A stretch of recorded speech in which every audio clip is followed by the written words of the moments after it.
അല്ലാന്ന് എന്തെടുത്തങ്ങളീ ഇരിക്കണേ? എലക്ഷന് തോറ്റെന്ന് കരുതിയിട്ടേ തലയിൽ മുണ്ടിട്ട് ഇരുന്നിട്ട് ഒരു കാര്യമില്ല. മര്യാദയ്ക്ക് പൊട്ട് നിന്നിട്ട് പണിക്ക് പോവാൻ നോക്കി. ഇല്ല, ഇവിടെ ഒളിച്ചിരിക്ക.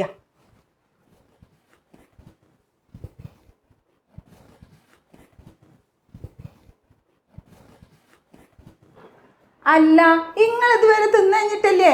എലക്ഷൻ ആകുമ്പോഴേ തോൽവി ജയമൊക്കെ ഉണ്ടാവും. ഒരിക്കലേ ഇന്ദിരാഗാന്ധി വരെ തോറ്റിട്ടുണ്ട്. പിന്നെ നിങ്ങളൊരു റഹീംക്ക്, അയാളെ ഞാനൊന്ന് വിളിക്കട്ടെ, കാണിച്ചു തരുന്നുണ്ട്.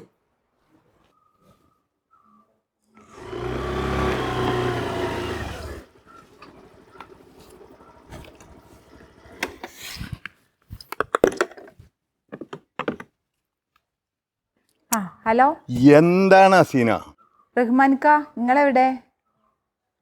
ആ, എനിക്കതൊന്നും കേൾക്കണ്ട.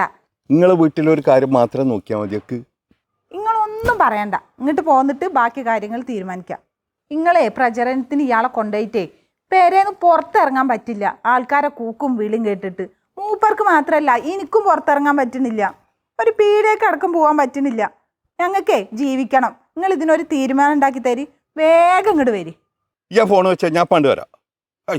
ഇങ്ങനെ ഉണ്ടോ ഒരു പെണ്ണ്? ഷേ അസീന, എവിടെ പോന്നു? എടാ ലാലാ, എന്താ അസീന? എന്താണ് ഇതായിരിക്കണം മുതല്. നിങ്ങളെ ഇതിനൊരു തീരുമാനം ഉണ്ടാക്കിയിട്ട് ഇവിടുന്ന് പോയാൽ മതി. എടാ ലാലാ, എന്താ എൻ്റെ പ്രശ്നം? ഈ എന്താ ഇതൊന്നും കഴിക്കാത്ത? ഈ ഒന്ന് ഉഷാറായിക്കെ. തെരഞ്ഞെടുപ്പ് എന്തോരം വരും, എന്തോരം ആളുകൾ ജയിക്കും തോക്കും.